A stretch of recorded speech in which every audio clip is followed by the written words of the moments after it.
Welcome to the Demeere podcast. We talk about martial arts, self-defense, and a whole lot more. And now your host, Demeere. Hi guys, welcome to episode 47. This one is a little bit different than usual, and it's very clear obviously why we have the coronavirus that is taking over the world by storm, unfortunately. So I want to make this quick announcement before we get to the interview, which I think you will find very useful. I'm going to change the orientation of the content that I make for the foreseeable future to try to share as much useful information as possible and give everybody tips and tricks and tools to get through this together. Everybody's at varying stages of the pandemic in whatever country you live in. You could be ahead of me in the timeline. You could be just at the beginning. I don't know. So we know that this is going to take quite a while before we'll get through this. So the point is that I will reorient a little bit more the content towards helping people handle this situation as best as we possibly can. And hopefully we can put this behind us quickly. I am here in Belgium. We're in lockdown, so I have more time on my hands than I would have suspected, which means that instead of sitting in front of the TV for months on end, what I'm going to do is try to be useful, and hopefully this is something that you guys can then use in your own life. Now, that means several things. I made the announcement on YouTube already, so I'm going to do it here as well. So the content on my Patreon page is going to change a little bit. For my patrons, for you, nothing changes. Same content as always. I will keep making all the rewards at the different levels as I always have. However, I'm going to add a bunch more content on top of that. So some of that content is going to be publicly available so we can share it with everybody.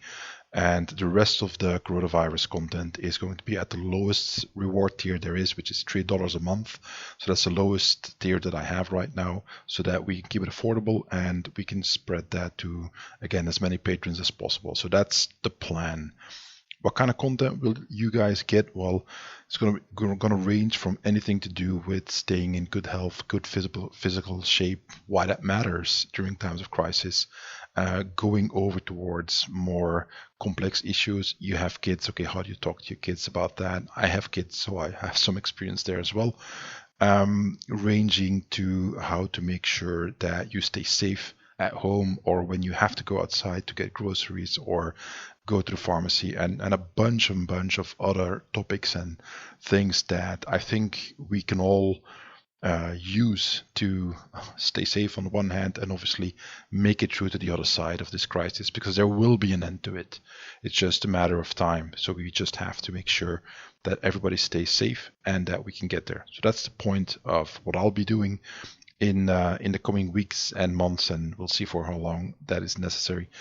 And this is also what this first interview is about. So I set up this interview a while ago, before the outbreak actually, but Toby Cowern, who is my guest, who is a survival expert and one of the guys to talk to when it comes to specific knowledge on how to get through this, he graciously accepted my request to focus mostly on how we can get through the coronavirus. So that's everything that we're going to talk about now in the main segment of the interview.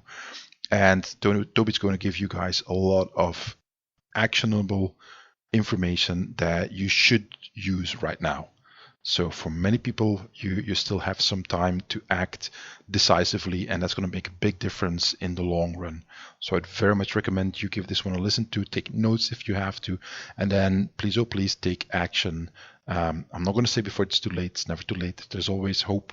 As long as you can do things, then you should do them. But there's a window of opportunity here. There's a time sensitive issue basically that we have to look at, and that is, if you don't do it now, it's going to be a lot more difficult to do it later, and the consequences will obviously be greater. So quickly, for all the content that I will be spreading on Patreon, patreon.com/WimDemeere, my name. Link is in the show notes, and the show notes you will find at wimsblog.com/47. So wimsblog.com/47, the numbers. All right, let's get started. All right, folks, welcome to episode 47. So this is a timely episode given everything that's going on with the coronavirus outbreak. So I have Toby Cowern here online, who is a survival expert. So Toby, how are you doing? Yeah, I'm good. Thank you, Wim, for having me on. And ironic that we actually planned this about a month ago, just more of a general conversation, and things have sort of escalated since then. So I understand the need to be a little bit more focused on the specific problem just now. Yeah, I had a question list for you about 3 weeks ago, and I tossed it out just because we got a crisis on our hands. I'm going to give a quick introduction, so correct me if anything's wrong or add whatever is relevant. So you pretty much you've had a lifelong interest in survival skills. Went into the armed forces at 21, spent several years there in different positions. And you've got extensive experience in the Arctic, the survival in so extremely freezing cold weather and that environment, but much, much more. There's a great introduction that you sent me, a video that you did a few years ago, and I actually saw it a few years ago, but I forgot about it. I put it on my Facebook page already, and I'll put it in the show notes. So everybody go to wimsblog.com/47, number 47. You'll find the link there. It's like a 10-minute video of you talking, explaining, your philosophy and the way you see survival. And then video of you actually doing stuff, which I thought was really awesome. And Toby and I actually met years ago at the very first Violence Dynamics. And to my undying shame, I still owe you chocolate. Because I brought chocolate for everybody except you, and I was like, fuck, Wim, you suck. And the thing was, somebody, and I forget who said, I asked who's going to be there teaching, and they mentioned everybody, and it didn't mention you, so I blamed them. But you've got chocolate owed. Okay, thank you. And in all fairness on that one, I really snuck under the radar. No one actually knew I was coming except Ed and Maya. She hadn't mentioned it to anybody else. So yeah, okay. I just kind of popped up on the back there, so don't feel too bad. Okay. So as far as introductions go, that's good for you? Yeah, I just want to tag into that a huge amount of my experience was in applied wilderness survival skills, but the last 10 years has seen a particular divergence and focus onto the urban survival skills as well. One of the big things on that is that I work with Selko down in the Balkan region. He's very, very well known within the preparedness community, now a sort of an acclaimed author of a number of urban survival books. So don't think that this is all going to be advice about running out into the woods. It's absolutely not that at all. And I spend weeks, if not months, each of the last 7 years down in the Balkans, picking apart lessons learned from that conflict, as well as other places on the planet. I've been out to South Africa, to India, spoke with a bunch of people that got involved in the genocide on both sides, to kind of really dissect, that probably a bad analogy, to really get into what happens in these major cataclysmic events. And that's obviously where we're coming to today. Yeah. And so for the people who don't know Selko, he's a survivor of the Yugoslavian war, which is a while ago for the young people who don't remember. I'm well aware of his work, and it's very interesting, and his writing as well is very interesting, because like you said, from the urban perspective, like you're living your life, you don't think anything bad can happen, and there's some rhetoric going on, there's some stuff going on in the news, but like, yeah, but this can happen to us. All of a sudden, you're in a surrounded city, and you're like, that's it. We're in Walking Dead territory. So everybody's fending for himself, and what lessons that you can learn to survive. And it's got some really good insights there. And we'll talk about something else that you and Selko are doing later on. Okay, so we're going to get right into it. First, some general stuff, and then we're going to focus on the coronavirus. So could you first define what is survival and what is it not? Yeah, so this is a great question, and I love beginning here, because if we start with definitions, then we're all on the same page.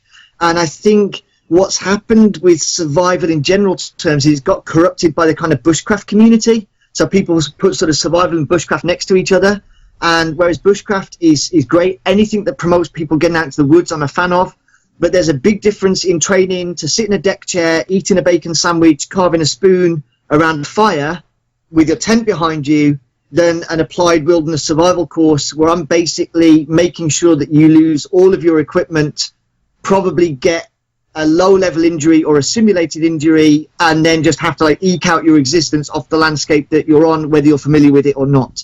So survival, by definition, is ongoing existence. It's the ability to continue existing. So it's right at that basal level. This is like lizard brain stuff. And in the sort of more practical terms, it is basically doing what needs to be done in the moment to meet the major needs to keep this body that you're in functioning. And that will be very influenced by the event and the climate that you're in. Okay, great. And I think that's a really good point, like you said, is that this mix-up between bushcraft and hiking and camping and survival, it's not the same thing. As always, Randy's law, the differences are just as important as the similarities. So, and we're going to get into that later. I checked your website. You've got several courses that you teach. Could you talk a little bit about that? Yeah, absolutely. So I can put these, I guess, in sort of three main categories. That's, of course, the wilderness stuff and the urban stuff. I typically run sort of quite separately. And then it's whether I'm doing a direct course to the client, so which is typically bespoke built, people coming to me with, a time frame and a budget and a specific goal that they want to achieve, and we build the course for them. Or it's subcontractor. So I've actually got another company coming to me saying, this is what we want to do. And a lot of the Arctic survival courses are like that. Yeah, Toby, we want to send like guys out for 8 days doing the full range of events. What does that look like? My big passion is in the bespoke work. I love it when I get contacted by individuals or groups that want to build something specifically for them. And I take a huge amount of time and effort and pride in that. And that's why a lot of the dates you see are just blocked out. They're just not public facing. That's just things that people have booked me out for and done. And that's not only here in Sweden, but that's worldwide. I get flown to quite a few different locations just to deliver bespoke training. Cool. And I agree with that. This is one of the most fun aspects of my job as a teacher and as a personal trainer, is that if you can help like people or small groups really achieve a specific goal, and they to come to you with specific reasons and specific things in mind, and you can actually help them achieve that. It's one of the great joys of being a teacher or a trainer. Just generally speaking, what is like a typical day during one of your courses? Doesn't matter if you pick a specific one, or is there like a template that you follow, or what can people expect, that without giving away anything that they need to experience by surprise, so to speak? Good. So actually, it's great that you use that specific word, because courses, no matter the subject matter, I divide into kind of two different parts. They're either educational or experiential. Yep. Sometimes there can be a fusion on some of the longer courses, but educational is all about having the time and the capacity and the energy to absorb and apply the information. Yep. So those courses can be very comfortable. Take the 5 days down in Croatia. You're in a nice apartment. We'll drive you down to the beachfront for breakfast, have a nice coffee, have a pastry, start at 8:30, work through a whole bunch of stuff through the day. Little bit physical, we're moving around, we're on the train, we're doing different things, and then stop at 6, let you loose to the restaurant and the bar to really then sort of process what we covered that day, ready for a start. Maybe with a small homework assignment. By tomorrow morning, you're going to present to the group something about this, okay? So that's making sure you're well fed, well hydrated, well rested. It is all about absorbing the information. Yeah. And there's an increasing trend towards that, and that's why we facilitate those courses, and it's valid. The experiential, that's where it's more like, okay, now we're in it. Like, that's it, guys, we're living it. And on like my 10-day Arctic course, it's like educational for 6 days, 3 days, 3 days, and then the middle 4 days is we're just in the field. Now we're just living it. This is not theoretical. It's whatever temperature it is, it's whatever conditions it is. You are living with the mistakes of your the consequences of your mistakes or decisions, and that's it. And I'm basically there as a very porous safety net. So I'll let a lot of things fall through before there's any semblance of you getting caught. Yeah. And I think I don't need to allude to any more than that. I think you're on the same wavelength as me, as that is what it is. And, you sign up for it and away you go from there. So that's the kind of two models that we primarily work with. That's really great. And I really like the distinction you make, because this is one of the things I also do as a teacher. For instance, in my MMA class, I teach foundational drills. They call them basic drills because they're pretty basic. And they teach specific techniques, but one drill is more towards technical skill building, but another drill does that, but it's mostly an experiential drill. You have to experience what is it like being in the pocket and this guy is unloading on you, and you have to fight your way through that freeze response that we all get, and do that in training, obviously gradually building up to it. But people see the first two drills, which are very technical, and they see the third drill and they're like, what the fuck is this kind of bullshit? They're just hitting each other. No. This is a controlled drill, but the intensity gets ramped up, and you need to get to the point where you want to break and want to push that point further and further. And this is similar to what you're doing, I think, is that, okay, it's snowing today. Well, tough luck. That's it. Today it's snowing. So we're going to go outside and make sure we survive. But I'm cold. Yep, this is the Arctic. That's how it works. And very quickly, we've had this.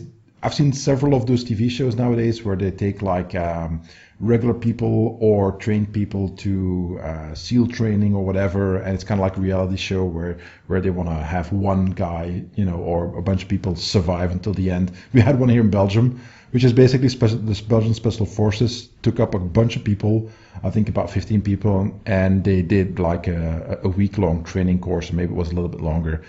I think it was 7 days, and they said it was going to be 10 days or something like that.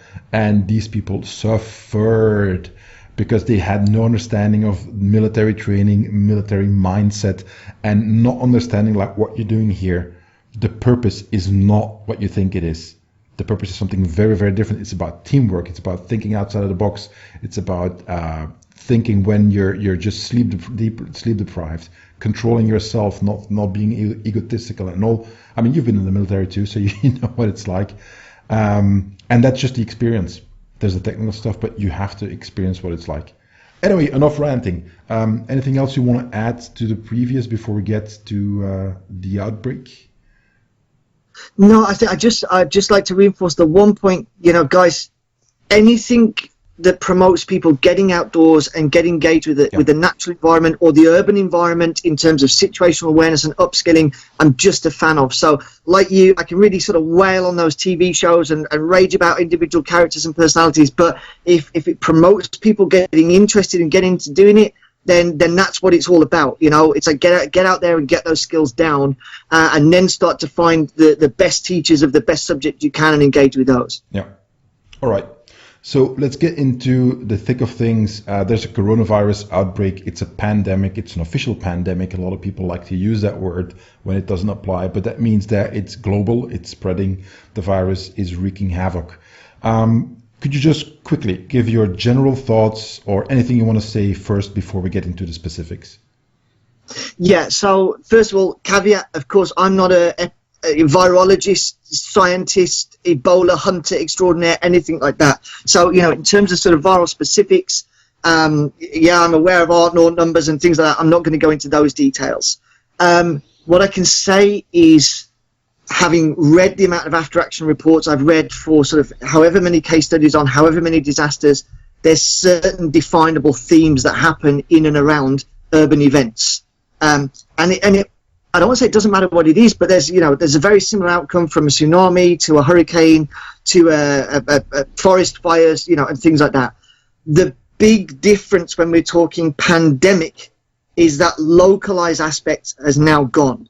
So what happens normally in a disaster, any disaster in the world, let's take the Australian wildfires, that was happening just before this, it sort of went from one to the other, right? It was a bad situation in Australia, but a lot of people are able to push resources towards and help that. Once we get to global pandemic, it's like it's a little bit more everyone for themselves. You're entirely reliant on your national infrastructure, and help is not necessarily coming. And that's one of the big changes that we're looking at in this specific incident. Yeah, I totally agree. And you and I, we were just talking about that before we started recording, is we're used to disasters. We had the California forest fires, we've got Fukushima, the tsunami and the disaster that followed that. It wasn't just Fukushima, it was a huge part of Japan, but people focus on that. We've had tsunami in Thailand, we've had Indonesia has been flooded many, many times. So there's disasters all over the place, but this one is very, like you said, very, very specific in that everybody gets hit at the same time. So I think that's one of the reasons why I think it's such an important part of handling this is understanding that part. There's nowhere to run. Except, Yes. Antarctica. It's the only place that is virus-free as of this morning. I don't know how. As of this moment. Yeah. Yeah. I think they've got about 1,000 scientists up there or something, and it's the only place on Earth where there's no pandemic going on. People do not flock there. It's not going to help. You can't survive on your own. I just hope they've got enough toilet rolls. Oh my! Don't get me started. Jesus Christ. Well, maybe we can talk about that afterwards. The stupidity of that. All right. So, different questions. What are things people should know that they can expect in a crisis like this, like short, medium, and long term? Just some thoughts on that. Yeah. So, first of all, case in point is the question that there is going to be a short, medium, and long term. There's no like 24 hours and this is over. Guys, it's just a week. There is going to be a very long-term effect, not only of managing the virus itself, that's going to be measured in weeks and months, we now know, but then the aftermath, the long-term consequences, economically, financially, are going to be measured in years, quite simply. So we have to really be sort of concurrently thinking in two timelines of dealing with our immediate needs, our sort of daily life, and sort of planning out the short term. And let's put that in sort of 2 months, which is an insane definition of short term. And then midterm is more the 6 months, and then long term is like we say, sort of above and beyond that. And so that's also a big mental challenge that, you know, normally in a disaster situation, hurricanes and such, it's like 2-3 days and it's passed. Now we just get on with the cleanup and return to normal. This is going to take some time to burn through. Yeah. Anything in general about the short term? Yeah. There's still time. You know, everything's still working. All your utilities work. You can still go down to the shops. You know, so it's not like everything's got shut down and you're left locked in your house with only what you've got there right now. So people need to be very intelligent and very strategic with the time that we've got, because the fuse is burning. We're seeing everywhere that, you know, we're hitting that exponential curve, and that's where the problem lies, because that's where first the critical infrastructure starts to get overflowed, particularly the healthcare sector. And then as more people are ill or reluctant to come to work, we see the squeeze in all other aspects. So the shops aren't necessarily fully stocked, fully manned. If they are open, they've got limited stock by sheer virtue of the impact of the logistical network.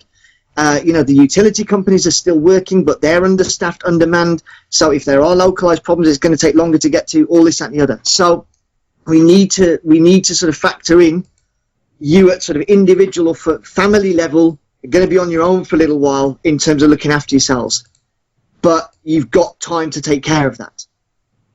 All right. How about the medium term? Some general thoughts.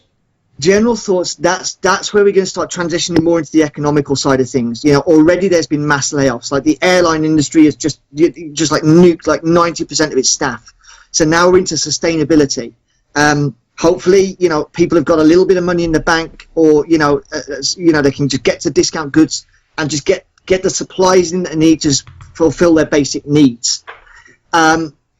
Once that economic term starts to bite, that's where it gets more problematic, because we've got more people needing access to less resources and less ability to use the existing accepted format of, you know, exchange of these tokens of accepted value. And now we're breaking down into like, okay, how is this going to work? So probably that our best analogy is the Greek banking crisis. Yeah. You know, when you had the hyperinflation there, it really went to, within 6 months, people going right back to farming, which they could. You know, all the ancestral farms kind of got restarted, folks moving out the cities, getting back onto land just to eke out their own subsistence living, and a lot of barter trade type things forming. And they were in a sufficiently good climate to be able to do that with sufficient ancestral knowledge to make it work. The problem is in other countries that's not necessarily going to be as easy a transition, shall we say. Yeah. All right. Good. Now, hold on. Did I just forget about long term? I think No, so. we were just coming to that. Okay. Let's go to long term then. So yeah, long term is at some weary point in the future, some official somewhere is going to declare the pandemic is over, and then we're into rebuilding. And I think the big difference here is normally rebuild is like, how do we return to the life that we had before as fast and as easy as possible? And I actually think on the back of this global pandemic, we're going to be having very big discussions at like societal fabric level. Are we all just suddenly going to go back to this arbitrary Monday to Friday 9 to 5 office existence if we've just spent 6 months working at home? You know, every business that can now transition to being online is going to be online. Why go back to the bricks and mortar, the physical? So there's going to be some very big, profound changes. And of course, and a huge industry, especially on the corporate side of things, the capitalist side of things, is going to be like, no, guys, it was fine as it was before. Let's go back there. And I think that's going to be a lot of people being like, well, was it really that great? You know? Yeah. So we've got to be prepared for that discussion. But I will say that discussion's in the future, in the long term. I've got friends trying to engage with me at that level now. What do you think in 3 years, in 5 years? And it's like, guys, I'm trying to get the information out to the people that need to this weekend get out to the shops and get their basic provisions down. So let's take these in the time order that they come in. Yeah. And we talked about this a little bit before the recording, but you have a project that you're working on that kind of fits into that.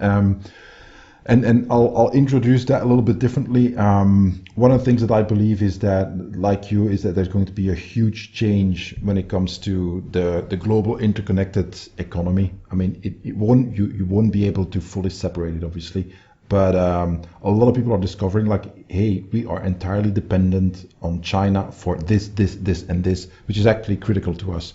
Like in the US, medicine is entirely dependent on resources coming from China. If China decides to, like, well, guys, we actually need this more than you right now, that's it, you're done. And I talked about this in my previous podcast, but when my girl was 18, we spent like half a day together. We went to do a bunch of stuff, and one of the things I did is I took her to the harbor of Antwerp. The port of Antwerp is one of the biggest in the world. People have no idea how big it actually is. The industry is there. It's bigger than the city of Antwerp.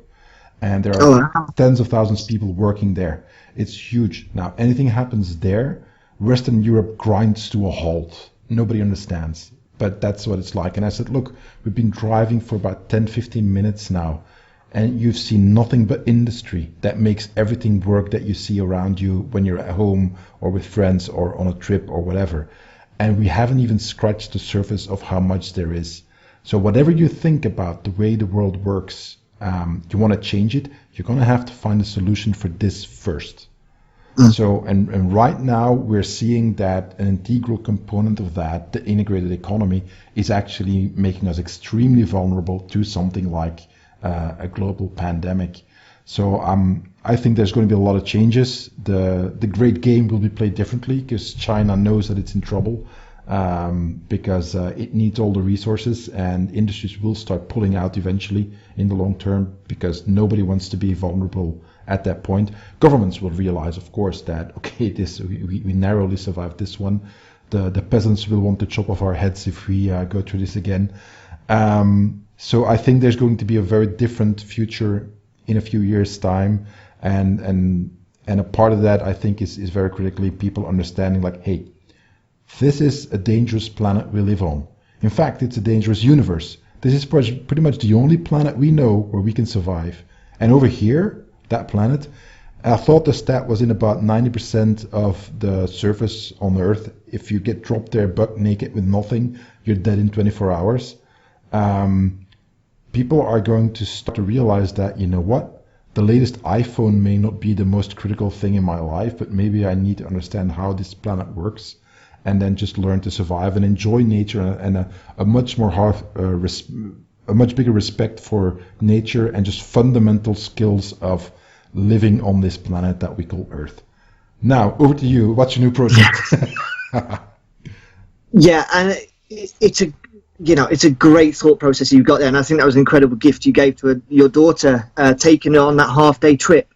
And I'm sort of almost trying to emulate that, but on the opposite end of the scale that I'm working with, the Nature Immersion Project, is getting people to meaningfully engage and interact with nature, understand the sort of fundamentals of biosystems, the sensitivity and the beauty, feel the value and the worth. And actually, there's a huge amount of therapeutic side. So what we're working on right now is, for the last 2 years, is literally nature-based therapy. And what started me on that was seeing the success rate we were getting for PTSD recovery in the veteran community, which I'm very passionate about, and sort of then moving that into the sort of full scale of trauma that people getting on this on this journey of recovery through nature engagement. And I think there is going to be, on the back of this, that big question of what have we done to this planet, and I'm not kind of shrieking climate change here. This is just that irony does not escape me. Just as climate change is becoming the big question and people getting really polarized and want to scream, like nature just sort of popped up and said, hey guys, I'm just going to let you know what I can do. Boom, there we go. Like, this little tiny microbe is going to mess you all up right now. And that's literally nature. That's its capability. So we absolutely need to reconnect with nature in a healthy, meaningful manner. And the project that I'm working with and was actually meant to be getting launched this month, is now delayed somewhat, is about getting groups out, getting people out, and getting that meaningful interaction and understanding back. Okay, and do you have a website or any place where people can take a look at that? Yeah, absolutely. That's going to be a separate website, because I was going to originally put it along with the survival, but there's kind of the ideology clashed for what Tread Lightly Survival is. So I'll send you the separate link to the Nature Immersion Center, and you can include that in the viewing pack afterwards. Okay, so everybody, go to wimsblog.com/47 and you'll find the link there in all the show notes. All right, so let's get down to the nitty-gritty. So can you give some general advice for how to handle the crisis right now? So there is, like I'm very glad you said that, there is still time. There are countries in which there were lockdowns that were severe, like in China. I literally saw the videos of people getting barricaded into their house, doors getting welded shut, planks hammered into the door so you couldn't leave. For most people in the world, that's not the case. So, and there is still time. Shops are working. Yes, some people are hoarding and doing runs on supermarkets, but like for Belgium, that was as of Thursday evening to last weekend, and then Monday still a little bit. Yesterday was better. Today is okay. So it's going to go in a wave, and it's going up and down, and we're not at the point where the supplies can't be delivered anymore. So there is time right now to do something. Right. Let's cover some basic. How about housing, living quarters? What can people do on that front? Okay, good.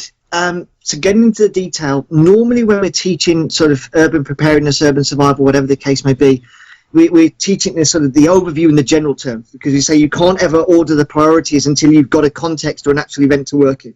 So this is kind of quite an unusual, unique position for me, that we've actually got a specific thing we're looking at. So when we're talking about housing, that would fit under our sort of shelter category. Now, just to give you the overview of this as we teach, we want to be resilient. So if we have this roof of resilience we want to build, we build that on 7 pillars that hold up that roof. And under that roof, we have urban preparedness and urban survival. And basically, this is like pre-disaster, during disaster. Yep. And your survivability during disaster will sit on the foundations that you built pre-disaster.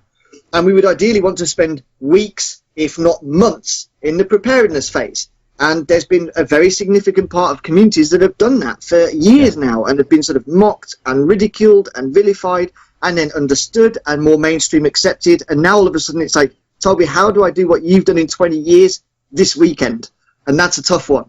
But what we can do, because it's a specific scenario, is get good advice. So when we're talking house, that would be sort of like the shelter pillar that we're talking on, these 7 pillars. And I'll go into them all a little bit later on.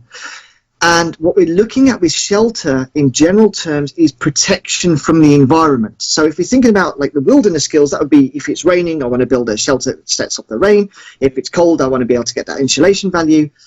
For my shelter for this particular event, it's looking far more at the health implications. So I'm not expecting my house to get washed away or blown down as I would in a tsunami or a hurricane. Now it's all about how do I make that effective to protect me and my family from this thing that's sort of floating around outside, or if they become sick, how do I isolate or segregate them within that space? So my first specific point is, how are you going to structure your actual living quarters if somebody does need to be quarantined within the quarantine? Like, genuinely, they need to be kept isolated from everybody else. And this obviously depends on the size of the family that you've got. If it's just you in your apartment, fine, you wander around in your pants and you're happy. If you've got like a family of 4, that might be like, we literally need to kind of confine you in this room when you're presenting the worst possible symptoms.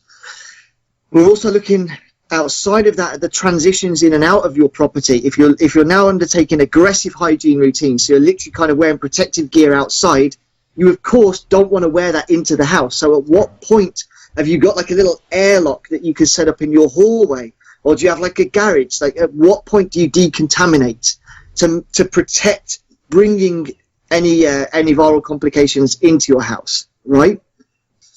Final point, and this is where, and I'm glad I'm speaking in European terms because I already did a video this morning that I know is going to get the Americans frothing on this one, is, are you going to become the sanctuary? Are you going to be the point that everybody's going to assemble to? So is it like, okay, if we're going to self-impose isolation, I actually want all of the extended family with me, because that makes more sense. And then, are you equipped for that? Simple things now. Do you have enough beds? Do you have enough bedding for everybody to sleep? Do you have enough plates? Do you have enough cups? It's just simple things like that. But if you want to sit down for a meal and everyone's eating together, but there's now 10 of you and you've only got a set of 4, that's just a logistical problem. It's going to be really tough to manage, right? So it's just keeping it that simple contextual level. How many people have you got? How do you accommodate them all normally? And if you need to re-roll your living space into now more segregation, have you got a plan for that?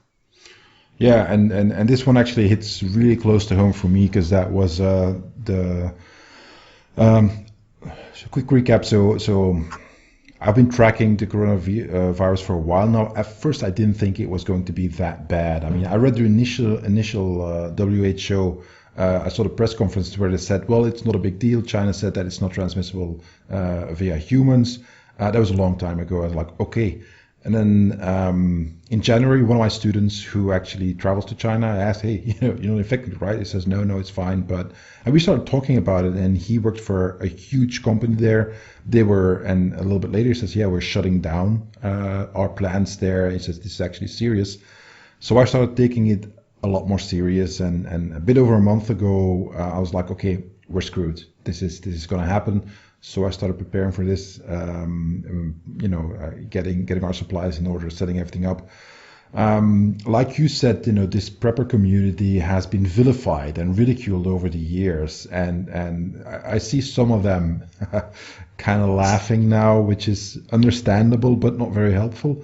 Not very helpful at all. But I do understand. But on the other hand, I didn't talk about it with many people, because I noticed that people were looking at you funny, like, okay, it's fine, just live your life. Here's the thing. I had to make decisions. I have 2 kids, and the decision that I made is that they were better off at my ex's place for a variety of reasons that I'm not going to go into, but is one of the hardest decisions to make, is that I cannot have my kids, I cannot keep them safe well enough here where I am at. And one of the primary reasons was exactly like you said, okay, if somebody needs to be quarantined, do you have the physical space for it? Do you have the layout of your house that you can actually keep on living with 1, 2, 3, 4, however many other people, without breaking quarantine, or without making it impossible for that person to do basic things like go to the bathroom? How are you going to fix that? You have a solution for that? Well, and this is one of the things that when I did the math, so to speak, I understood that they're better off at her place for every single scenario, but the end stage of such a crisis, which is what gives me insane amount of stress, because you know what the end stage of all this is. If we get to a full breakdown, and then they're at the worst place. So I am praying. I'm not a religious person, but I am praying that we never get to that point. I don't think we will. Realistically speaking, there's a chance, obviously, but I think we will, we'll get a handle on things before it gets to that point, but I could be wrong. So if you haven't given this some thought, everything Toby said, give it some serious thought now, so you do not have to make decisions on the fly later when your options are already reduced tremendously. That was it. That was my my little emotional moment. It's over. So moving on to the next one. Unless you want to add something to this, Toby?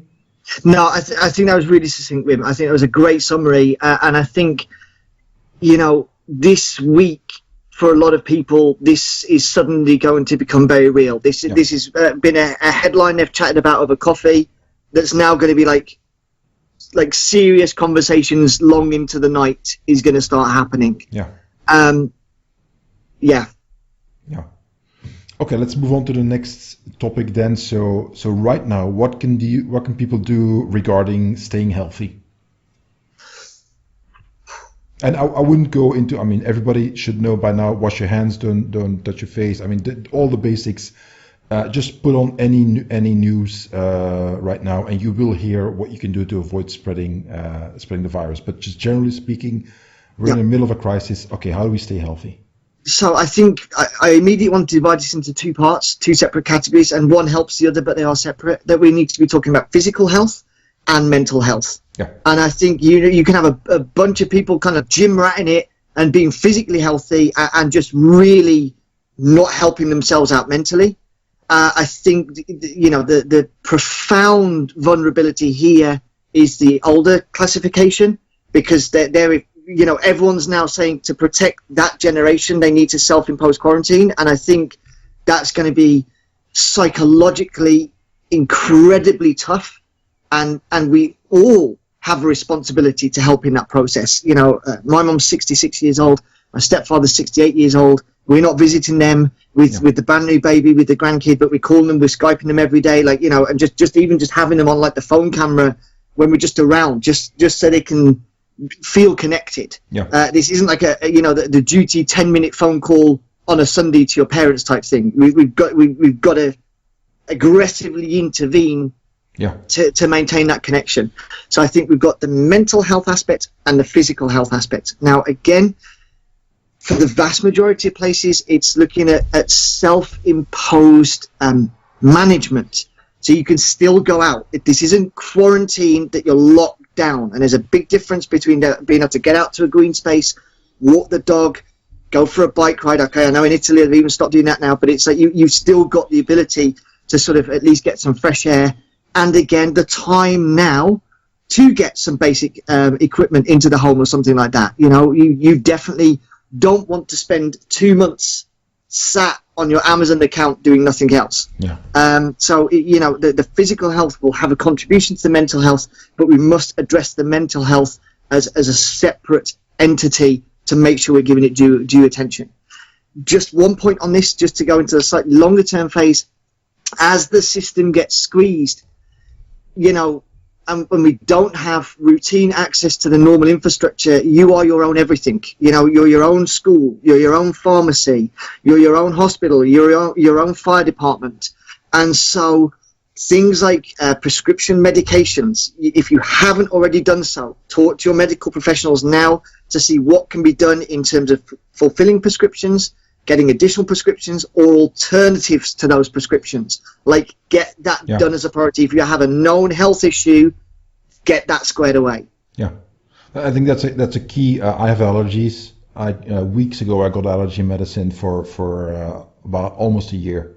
My girlfriend has a thyroid problem. She needs to take daily medication for that. If she doesn't, she needs to be hospitalized if it gets bad. If she takes one little pill every single day, she's just fine. So many people have things like that you don't even think about it. And in the middle of this crisis, if this kind of mindset, this survival mindset is new to you, this is one of the things that people forget. They've been taking that pill for years or whatever it is, and then they just go on about their day, and they don't even realize that, hey, in X amount of time, maybe I won't be able to get that. How does that affect me? What will happen? Many people don't even remember what it's like to be that sick if they can't get that medication or treatment or whatever it is. So I very much recommend people do that. Just like you said, get that squared away, get your medication, if possible, no hoarding. There's no need to hoard. There's no need to have like a 10-year supply, if it even lasts that long.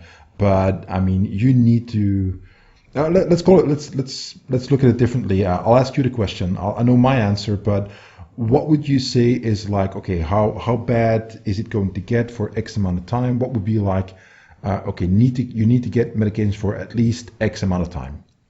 Let's give a number. I know in a perfect world, 6 months. Okay. In this scenario, of course, the problem is if it's prescription, that's not under your control. Yeah. So get whatever you can. And I would also say this on this specific subject, linking back to what we were just saying about getting your sort of property ready, like who you anticipating staying with you or not staying with you. Look to your left and right. Okay, so you've got your allergy medication, your girlfriend's got a thyroid medication, but if your daughters were coming to you, do they have any medical needs? Are they squared away? If your elderly parents are already locked down, can you enable that for them? Like, we can't just stay focused on, oh, I'm okay. Like we've got to be looking around. And I think what you did in the little slip for printing to give to your neighbours was an absolutely phenomenal initiative. So it's like, okay, if hey neighbour, did you even think about this? Did you call the doctor? Did you call the clinic? Do you even try to start this process yet? Just think. A lot of other things can be substituted quite easily, or just ground through. Like if you're hungry, you're hungry. You're not going to die. If we need to drop down to one meal a day, we can do that for a month, no problem. Yeah. Like you say, if you're missing that one tablet, that could be you. So this has got to be a big priority. Yeah, and I'm going to quickly go back on that because not everybody will have seen that, but. Like over here in Belgium, we have a bunch of Facebook groups. Pretty much every town and city has a Facebook group, and it says, you are from X if you ... and that's the title of all those. You are from Brussels, you are from Antwerp if you... And then all the locals can join there, and it's moderated, and it's just all local stuff. And that's sort of circulating there, the help node, and it was like basically somebody printed it out, and you actually made a little form. You can print it out or use it as a template to write something yourself. And it says like, hey neighbor, my name is X, I live there. This is my phone number, this is my email address. Do you need something from the store or the pharmacy and you can't go yourself? Please contact me via, and then you can check the boxes, phone, text, WhatsApp, email, whatever. If you're feeling a little bit sick, I can drop it off at your door and leave it there, and just feel free to contact me, something along those lines. And I explained it more in detail, but you can give as much or as little information as you want. And people can actually survive better in a community that way. There's a lot of people who need help right now that are not making the news. It's like single moms, got 2 or 3 kids, and that's it. You got to go work. Okay, how do you schools are closed in Belgium. How do you deal with that? So it's a bunch of stuff, and actually 2 quick things. There is abuse. You need to be careful. Just in the news today, I read that I think it was like a 90-year-old woman or man was basically robbed by people who came, presented themselves with that note. Yes, I'm going to go do your grocery shopping for you, and then just rip them off. So that is the best and the worst of human nature in a crisis is always coming out. And also I sent that to my mailing list that I have from people who subscribed to me a while ago. Somebody unsubscribed and he said, trust no one. I was like, okay, well, you can think like that. I wish you the best of luck. If there's any reason why humans have survived throughout the millennia, it's because we learned to work together. Because as an individual in a crisis, you stand a much lower chance of surviving than as a community. Even if it's just a 2-man unit, just a couple, or a small family, it doesn't matter. But strength in numbers, baby. Right. Yeah, no man survives. And I think we just have to carry that with it's community with common sense. Yeah, exactly. So yeah, if it's like it's a meth lab down there, don't drop them the note. Do you know what I mean? It's like, guys, it's not that complicated. So, but absolutely, and I know speaking on Selco's behalf, he is like all invested in community. He's like, that's what it's going to take. Whatever size the group is whatever it is, but you're not doing this on your own. Yeah. All right, let's go to the next one. Food. What can we do about food right now? Okay. Yeah, this could be a big one in and of itself. So this is another one of those pillars. Briefly, because this is something I can and will go into in much more depth when we mention the thing a little bit later on, which is initiative Selk and I's taking. Is okay. First of all, let's address the panic buying.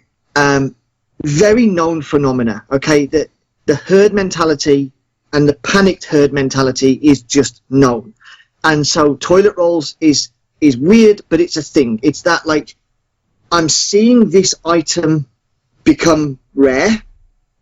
I attach great value, emotively or otherwise, to this item. So because people are buying it, I'm buying it. And because there's not much of it, I'm buying as much as I can. And I'm really glad for that. Personally, because whilst all the toilet roll was selling out, I was just buying all the actual useful stuff. Like, hey, you guys go with your 700 toilet rolls because you left all the pasta sauce behind. Thanks. You know? So I think what happens when we look at crisis food is people go to the sort of basics. I'm buying pasta flour. Okay, but that's fine for like a day or two. I was at a store last weekend and a guy bought 90 packets of noodles. You know, this little noodle brick ramen. It's like, dude, you're not telling me that's how you eat normally. You're going to be like 4 meals in and just ill and depressed. Like, food fatigue is a thing. So we need food. It's got to be food that you're, as much as possible, already familiar with. The idea of switching your diet during a crisis is a really bad idea, because your body's already under a lot of stress and anxiety as it is.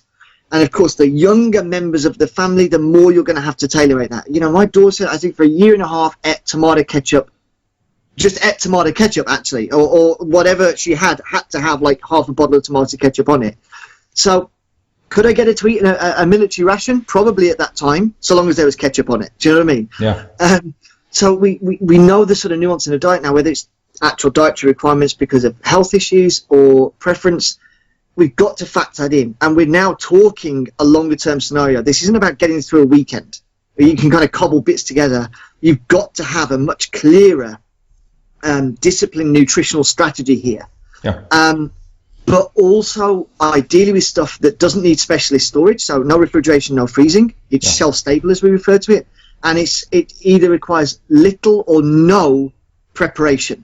Now, here's the thing: as we build these pillars, as we look at resilience, as of right now, all utilities are working.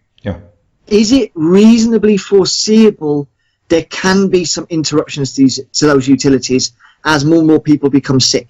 Yes. That's absolutely reasonably foreseeable. There is no scaremongering around that. What we're looking at here is reasonably low cost to no cost solutions to reasonably foreseeable problems.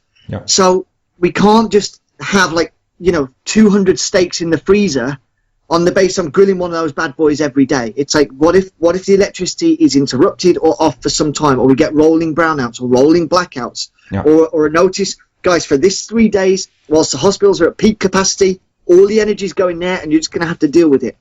So you've got to build some robustness in this. So think when you're buying the foods that it's palatable, acceptable, nutritionally balanced, and you can cook it with minimal preparation. If the lights stay on, everything stays warm, the water keeps working, really we have to look at that as a bonus, not a given. That makes sense. Go ahead. It is stressful.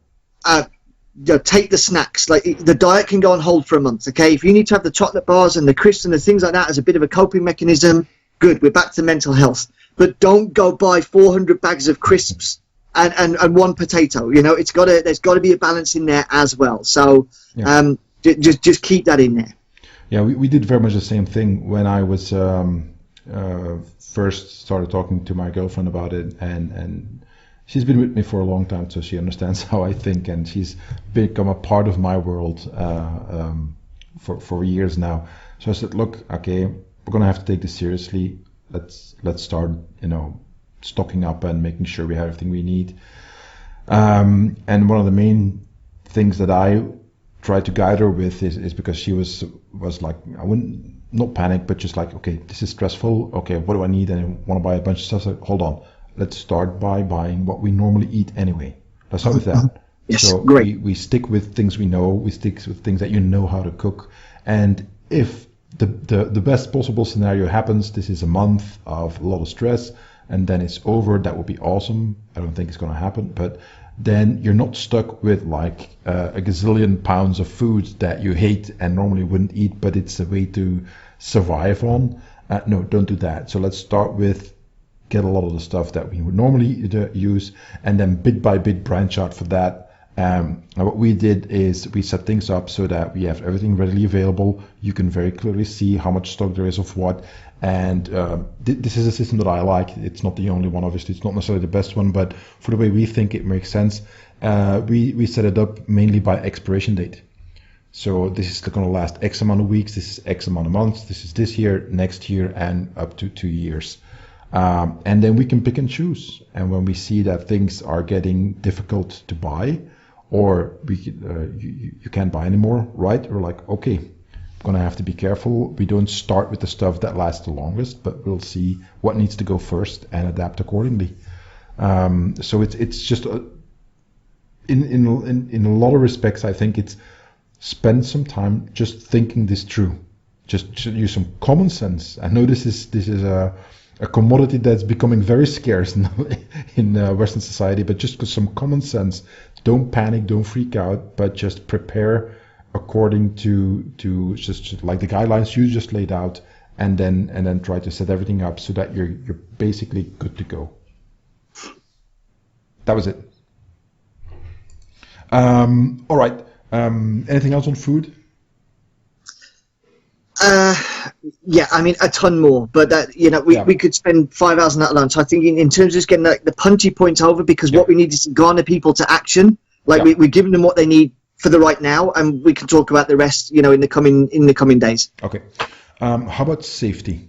Again, a huge topic, but just for right now, what can people do? For right now, just. And this is weird, as a guy that trained with the Royal Marines and spent 12 years in the military and all this time in the martial arts, is just be a bit of a decent human being. A little bit of empathy, yes, little bit of patience. If you're thinking about doing this and you're doing it now, you're already ahead of the curve. Other people in different circumstances, personally, financially, everybody's stressed right now. Okay, everybody's stressed right now. Yeah. So don't be that person that just does stupid shit for no reason. Whether that's buying toilet rolls or being rude to staff or other customers, just the best thing you can do for your own safety is not exaggerate situations, right? So it's not even de-escalation. It's like no escalation. Don't just throw that vibe out. Yeah. It was really nice, actually, the last couple of days reading that people are sort of, especially for store staff, grocery store, that they're really... It's sad to say this, that they're going out of their way to be polite, because shouldn't our default setting be polite anyway? Seemingly not anymore. Yeah. They're valuing service those typically very poor paid people are doing, that they're keeping the shops open. So, if they don't have your favorite brand, don't ask to speak to the manager and complain about it. They don't have it. Find a substitute, okay, or find alternative. So I think, we're in that calm before the storm right now. Advice on safety will change over time, but the right now is do what you need to do, give yourself plenty of time to do it so you're not rushed, and have a plan. Don't go to the supermarket and then think about what you're going to buy. Get the shopping list, like we used to do, the pen and paper, like write it out along with some alternatives, so you've just got a bit of a plan to work from, and that will just help you keep calm and focused in the moment. And as you say, unfortunately the scams already started for weeks ago. So you've got to be aware for that people are going to exploit you, are going to take advantage of you. So if you're the chicken licking, running around with your head chopped off, you're just that prime target right now for the guy to be like, hey, I can help you out, give me some money. So don't be that person either. Yeah, that's great. I really love that you said that. It's about, not even de-escalation, but no escalation. It's like we're at this point, everybody's walking on their tiptoes and everybody's on edge, everybody's scared, everybody has problems right now that they never faced before, for the most part. So if just don't go there. Two quick things. I've got my absolute most popular blog post ever is 8 self-defense tips for men. And I'll put a link in the show notes to that. And it's 8 tips of how do you avoid violence. There's not a single technique in there that has to do with physical violence or fighting or anything like that. It's just all, like you said, be a decent human being. Because the easiest way to get into a dangerous, violent situation right now is to be an asshole. And there's going to be plenty of those around right now as people get, their bubble of this is what society is like, this is what life is like, that bursts, and we fall back into a more primitive mindset. They have a hard time dealing with that, and they use strategies and tactics that only work when you are in a first world country and everything is rolling just fine. We're devolving actually into something else. Just the other day, I was in the supermarket and it was okay. It was hectic, but not crazy. Plenty of space between people. That was fine. But you can feel right now people are going nuts. Like, ooh, I've got to stay like 6 feet away and this and that. And I picked up a vegetable. I had to wait to get the price tag on it and so on. And I had some more to weigh in my cart, but it was going to take me a little bit longer to sort stuff out. And there was a lady waiting behind me. And I just stepped off to the side. I gestured, go ahead, ma'am. And she smiled. I smiled, and it was fine. She was nervous. I was like, you know what? I am going to take 10 extra seconds to get the stuff that I want. You know what? You can go first. We'll be fine. I'll wait a little bit longer. She took a minute and a half to do her thing, and then it was my turn again, and it was fine. Would we have fought? I don't think so. But this is this also. If you're in a supermarket and there's 2 people arguing, everybody's going to hear about it. That's going to escalate, and that is going to draw people into this kind of conflict situation, and then it's going to spread like wildfire. In my Facebook group, somebody from France, I think, said that he saw 10 people fight over frozen food. It's like, that is like the absolute best way to avoid a virus, is get into a fight in a supermarket where everybody is there just touching stuff. So don't do that. Don't get into fights.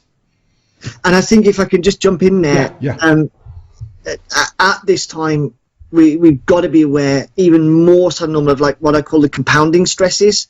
So maybe you were a bit rude. Maybe like you've got to wait, or I'm just going to mug you off. And so, okay, so she goes 2 aisles over, and like another small thing, and another small thing. And by the time she gets to the checkout, like she's ready to blow, because it's like it's like just everyone's living their whole life sort of through the whole journey. You get. Okay, I managed to keep calling the parking in the supermarket, but now I'm in the parking lot. But I'm so like raging that now I'm sort of, now my monkey's fully sort of flailing, as Rory would say, right? And now I'm looking for trouble myself. So it's just everybody's got a social responsibility right now to just keep everything as calm as you possibly can. It's not always going to happen, but manage yourself, right? Yeah, and that actually very nicely brings us to the next point, which is mindset. And I think you just said it. You have to manage yourself. You have to, your self-control is a big part of how you get through this. If you're used to your entire environment, everybody around you catering to your needs and asking how high when you say jump, you're going to have a really rough time now, because people will be increasingly less inclined to follow you up on that. Quite on the contrary, they might take offense. Whereas before, they actually took offense, but it didn't say anything about it. But now everybody's under stress.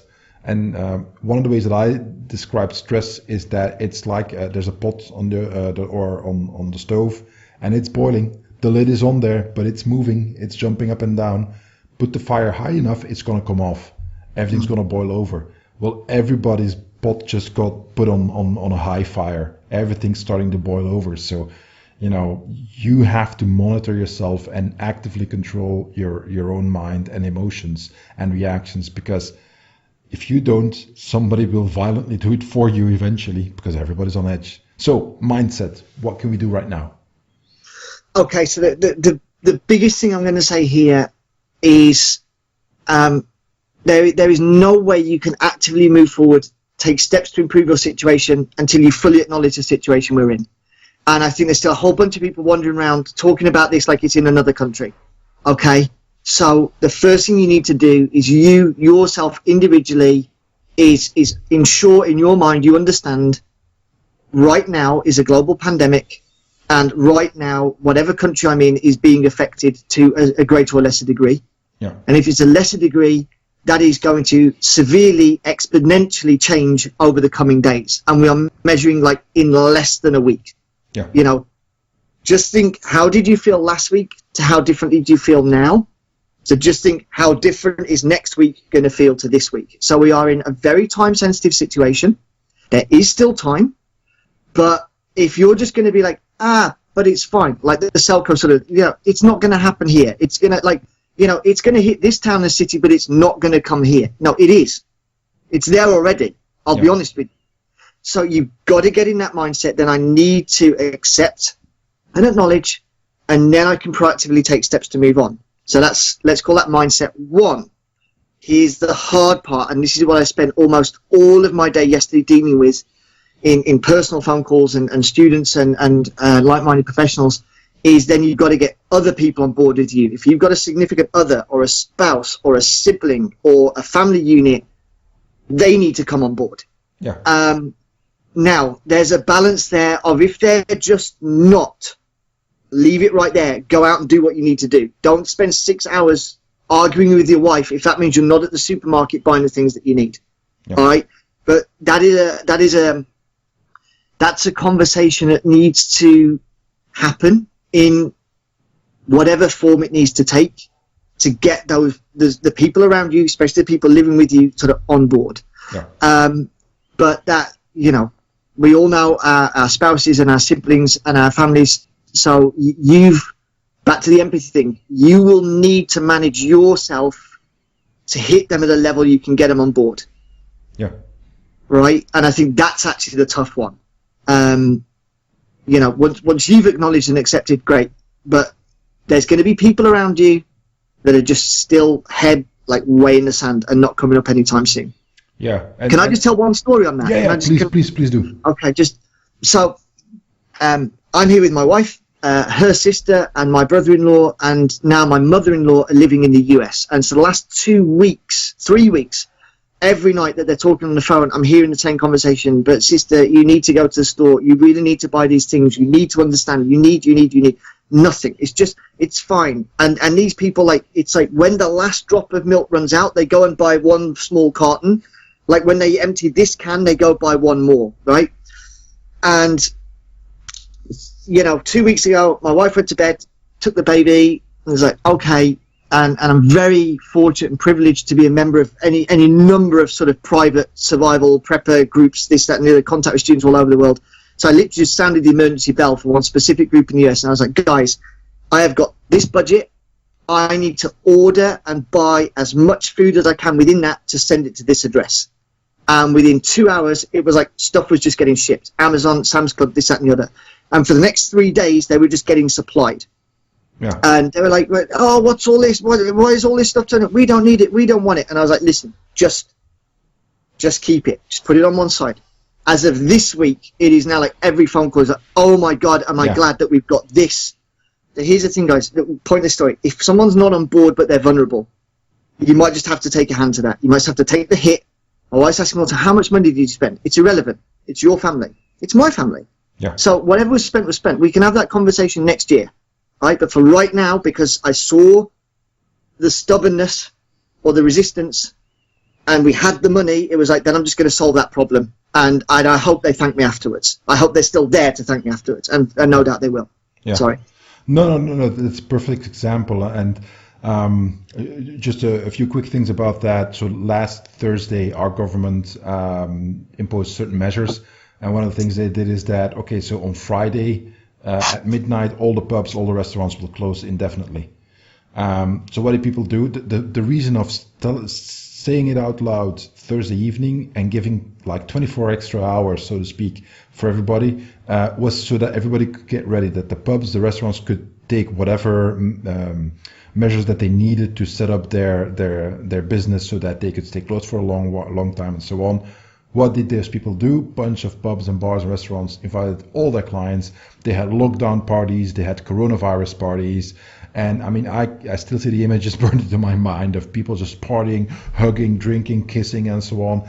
And like, yeah. And it's like, okay, so we are now 6 days after that happened, right? We have seen the predictable uptick in confirmed cases, and we also can expect now that those people now are getting sick. Not just them, but everybody else that they infected, because that is the way that the virus spreads, is that you just, every single person infects 2 to 3 other persons, people, and it's just, again, that's what an epidemic means. And so we're going to get a double hit, the general acceleration of confirmed cases, and obviously the stress on all the medical infrastructure, and then obviously the idiots who helped it along. And then just quickly, a second one was spring break is going on in the US. I saw the news of packed beaches in Florida, just a bunch of kids, college kids, just having fun, partying, like, yeah, I don't care if I get corona, I'm going to be fine, and this and that. I'm like, guys, it's not about you. You might be fine. It's your mom, it's your dad, it's your grandparents, it's the neighbor who took care of you, when you were a kid, who lives next to you down the street. He's an elderly person now. Those are the people who are first and foremost most at risk. But don't think you're safe. There's people, the teenagers, 20-year-olds, and so on, who are also in horrible condition because of the coronavirus. They get sick too. So this mindset of like, no, it can't happen to me. It's like, well, this time it won't work. And even if you're fine, you will in about a year's time have plenty of time to reflect on the fact that you helped spread the virus by your basically your callous disregard of other people's well-being. That was the end of my rant. Anything you want to add, Toby? So we had housing, health, food safety, mindset. Anything you want to add, like for right now, what can people do? I think use the time you have. That's the key thing. We have time, but it's a limited time window. So don't panic, don't be frantic, but be purposeful with your intent and actions, and maximize the use of your time. Yeah. And I'm going to add one thing to that. And if you go to my 8 self-defense tips for men article, again, the link is in the show notes. It says that clearly. I would suggest to everybody, if you haven't done so already, this is old news for some people, but if it's new to you, I want you to make a personal mission. Whatever it is, you can fill out the details. Mine is very simple. It's been like that for years on end. It's every single day that I go out and leave the door of my house, I'm going to do everything it takes to come back safely to my loved ones so I can live a wonderful life with them. Anything that doesn't fit into that mission, I don't do. That's it. So I would suggest for people, like for right now, make a personal mission. Like everything I do is geared towards surviving this crisis so that me and my loved ones can make it all the way to the other side, and that we can live a long and happy life. That's your goal. And getting pissed off at people who have an extra roll of toilet paper in the supermarket, that doesn't help you. And grabbing it out of their cart, that's not going to help that mission either. And starting a fight in the parking lot, So get a mission, get your mind right, and then act accordingly and stick to the mission. Do not deviate from the mission, because that's how everything ends up horribly wrong. That was it. Right, so we did that whole list. A quickly different question. You can pick one, you can pick three, it doesn't really matter. But what is like the biggest myth or piece of disinformation about this crisis that you would definitely wanna dispel and get rid of?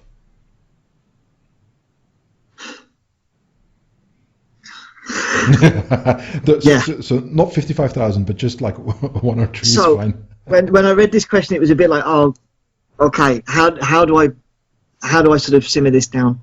And then it actually occurred to me that the biggest myth or disinformation is that we believe we know what's going on. Yeah.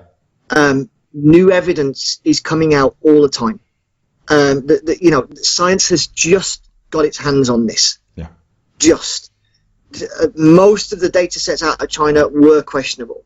It's hardly surprising. It was China. So the Italian information that the Italian authorities are willing to share at the level they're willing to share at, and that could well be very high above your pay grade, by the way, not Joe in the pub on Facebook says, there is a reason that information is held at classification levels, okay? So we as the general public, other than knowing there is a global pandemic of severe consequences, don't know much more than that. So all of these informed opinions are the ones that are annoying me right now. All you need to do is, you don't know. General advice is good. Yes, wash your hands often, avoid coughing, keep distance. That's the message that's being hammered.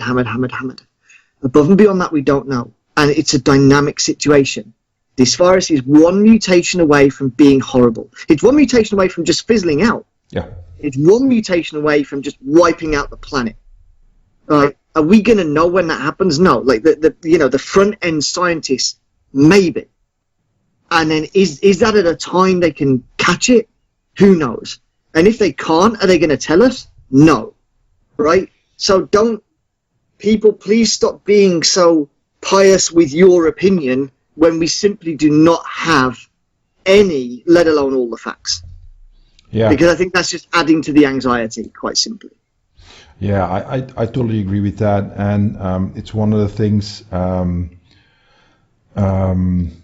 So one of the things I'm doing with my, we'll get to yours, but one of the things that I'm doing with my Patreon is I got a lot of questions from my patrons of like, hey, how about this, how about that? I said, like, right, I'm going to do the same rewards I always do, but I'm going to dedicate a lot of it to now just the coronavirus, and I'm going to try to give a bunch of tips and ideas and things to help people, help my patrons answer their questions and so on. Just try to get through this. I have unexpected free time on my hands to begin with, so might as well be useful. And one of the things that I'm going to talk about this in an upcoming video, but it's called Crepitarianism, and that basically is, and I'm going to read the definition. It's a tendency for people to confidently make authoritative pronouncements in matters above or outside one's level of knowledge, and I think that is a disease of our time, is that people, just because you are, for instance, a survival expert, doesn't mean that you're a quantum physicist or that you can talk about nuclear energy like a nuclear energy engineer can talk about. But he is probably not the best person to go to when we are talking about surviving in the Arctic. So there's something to be said for just answering a question with "I don't know," or "I haven't looked into it yet, I don't have an opinion just yet." That's perfectly fine. As opposed to, "Well, as you know, Toby, I am an internet expert." No, it's just like, people, be careful with what you say, be careful with what kind of information you spread. There's a bunch of misinformation. There's these chain letters that are going around. There's fake news reports going around. And again, this is all stuff that I'm going to cover as well in my Patreon, but it's just that, like you said, we're living in unprecedented times. There have been pandemics before. There's never been a pandemic when the world was at the stage it was right now. I'm seeing tremendous amounts of ingenuity and people helping each other and progress being made. And then the worst comes out. I just saw this a bunch of guys in Italy made, like, with a 3D printer, they made this very important piece that is used for the ventilators. Yeah, and the company that normally sells them for like $10,000 a piece is suing them because they can make it for $1. And it's like, you evil bastards. You evil bastards. You should burn. Your country is dying and you're all about your profit. Now, I get it. We can talk about legal issues and so on. But this kind of thing is also happening. If I'm not mistaken, it was in China, the first 100-year-old woman recovered from corona. It's like, all right, there's something going on there. So why is she recovering? All that is going to advance. And like one of the virologists said over here, we are going to learn so much about this virus in particular, and also the corona family and disaster management and so on in the long run. But it's still going to suck for everybody who's in it right now. But understand that there is an after. There is a future for everybody here. Right, that was what I wanted to say. Any other advice that you want to give or topics you want to quickly cover? I think it's just to reiterate the point. This is a dynamic, fluid, deteriorating situation. So we have to acknowledge that, you know, the only thing tomorrow will be is not like today. Yeah. I can't wear that rose-tinted view that so far everything's okay, so we're going to be okay. Guys, it's not even started yet. I actually, Selka and I kind of dished out a couple of online spankings yesterday because, you know, for some people in the group there, it's almost a game. Oh, I just did my first shit hit the fan barter and trade. It's like, no, it hasn't hit the fan yet. Like, you know, you're not there. This isn't a game. This is serious. Like, this is really serious. Yeah. And that was, yeah, one of the reasons we were just going to go dark was just like, we're just getting on with our own thing now. But then we were just getting so many calls for help that just became overwhelming that we said we need to create a central place to kind of deal with that. We'll come to in a second. But I think you can't be like, oh, Corona's in my country, but it's going okay so far, and the lights are still on, the water's still running, and the shops are still open, so I don't need to do anything. It's like, no, there is going to be this crisis phase where that is not going to be the case. Yeah. And we need to keep that as short as possible and return to whatever the normal is afterwards, but there is going to be that phase. And you have time now to prepare for it. So prepare. Because in that moment, in that phase, there's going to be no sympathy for anyone that didn't take the time to do something about it. Okay, excellent advice. I hope everybody can take that to heart and do what is necessary. And that brings us to one of the final points. So you and Selko started something on Patreon. Well, you were on Patreon before, but this is something that is going to basically, I think a lot of people will get a lot of help out of this. So I'm going to give it to you. Could you talk a little bit about that initiative? Yeah, so actually, ironically, at the beginning of 2020, we'd made the strategic decision going into the new decade that we were going to rebrand Selko School from the Shit at the Fan School to the Resilience Hub, because we were getting a lot more into not a lot more mainstream, a lot more corporate. A lot of people wanted to work with us and affiliate, but just couldn't under that old name. It was, that was created 12 years ago when we were really right at fringe in the preparedness market. So now's the time. And one of the things we were doing on that was actually starting up the Patreon page of the Resilience Hub. And so we'd just been sort of playing around with that. And the idea was, once we ran the course here in mid-February, we would officially launch that and take it to market. That was there. So Patreon was actually following your lead. I think Maya jumped on, then Rory jumped on, and a couple of other guys. Then they all started calling me, yeah, you need to be on Patreon. Like, it's great. So we got familiar with that platform, found it very intuitive, very, very nice. Obviously, this situation started developing. It really hit our radar mid-January. By mid-February, we were like, okay, the relaunch isn't going to happen. We'll just kind of put that there and wait and see. And Selko's living in a place that's already declared martial law. He's already been sort of mobilized to the front lines. He's working as an ER healthcare professional. So we're like, we're going to hunker down and get through this. A lot of people were offering very lucrative deals to get us in on things. And we saw from January onwards rampant profiteering within the prepper-sphere, as we call it. And we just wanted nothing to do with it. Nothing. Like, karmically, just across the board, no. Because people, what are you going to do for coronavirus? Nothing. If you're well prepared, you're well prepared. You should have already factored this in. This should, if you're saying, I'm a 20-year prepper, but I need to buy face masks, then you miss the memo, right? So we've got no new advice to give, more than just, some very sort of small specifics on timelines. So that was it. We were kind of, sat there in the back, being quiet. But then one of the commitments we made to any and all of our students that attend physical courses is that they'll always be able to contact us. They can always come back after their commitment to attending our physical course and going through what we put them through. They've always got that kind of ability to ask questions. And that just became overwhelming, totally overwhelming. I was just dealing with so many sort of queries for help, and obviously a lot of repetition. We were like, okay, what we need to do is put this in a central point that's easy to manage. And actually, there's now a whole bunch of people that are like, gulp, I've no idea what this preparedness thing is, except I now know I need to do something. So it's like, okay, basically the analogy I use is Patreon was the first lifeboat we could launch. Like, that was already there.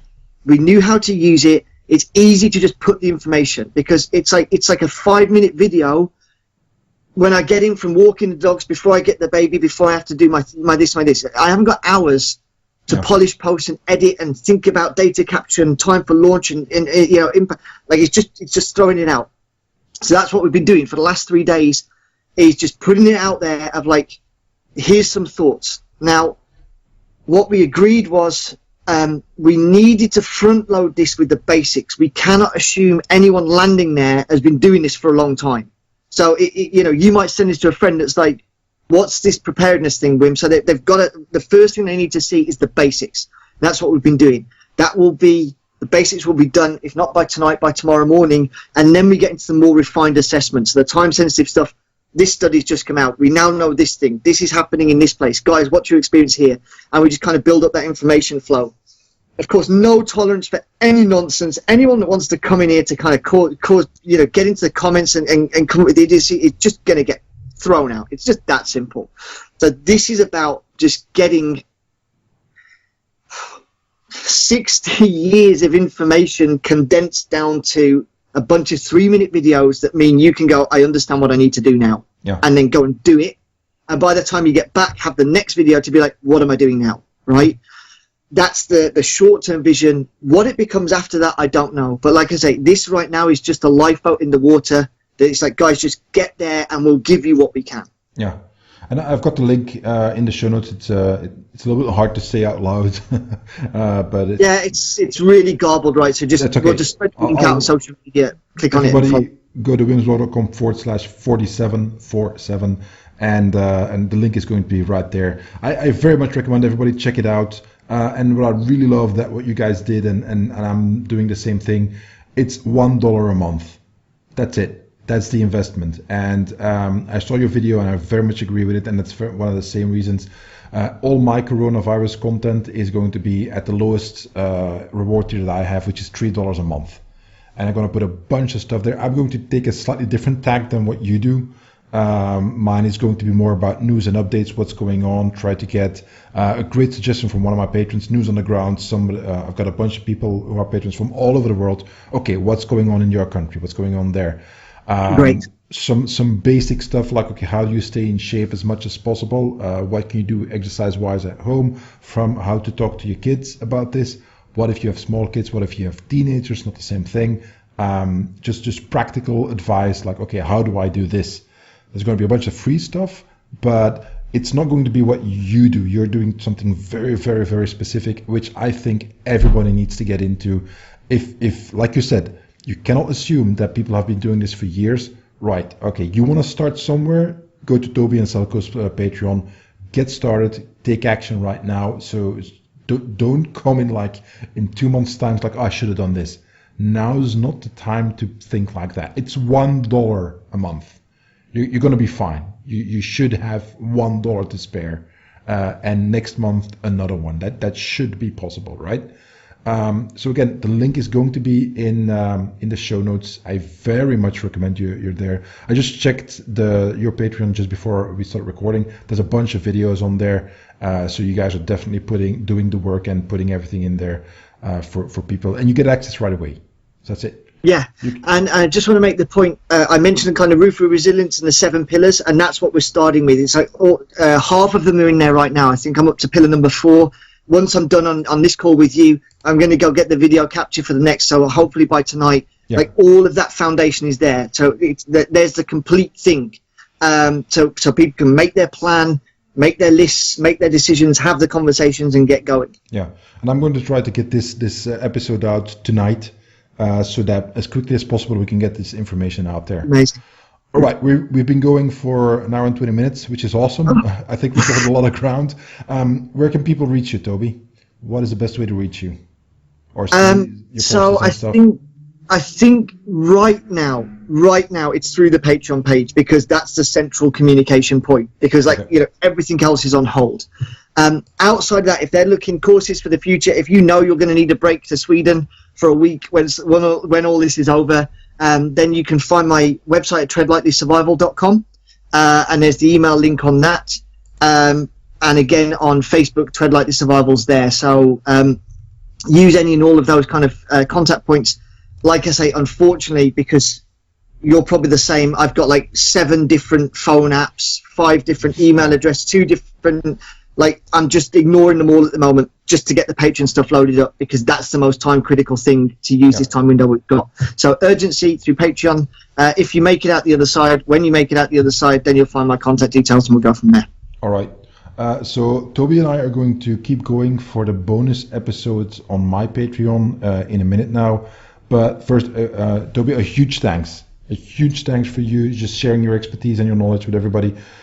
Folks, I hope you found this one really useful. I hope you heed Tony's warnings and advice on what to do and how to take things. He definitely knows what he's talking about. So just, consider this a good idea to listen to the podcast again if you need to, take notes if you need to, but just do take action. We're living in unprecedented times. I don't like to be the doomsayer. That's not my style, but we have to be just, functional adults here and look at reality as it is, as opposed to the wishful thinking. All right. I'm going to do the outro. So we're going to keep on going for the bonus podcast episode on Patreon, where I'm going to take patron questions for Toby, and I'll put the link in the show notes as well. I want to thank everybody for listening. I want to thank Toby, obviously, most of all, for generously sharing his time and expertise with us. And that's it. We're out. Talk to you guys next time.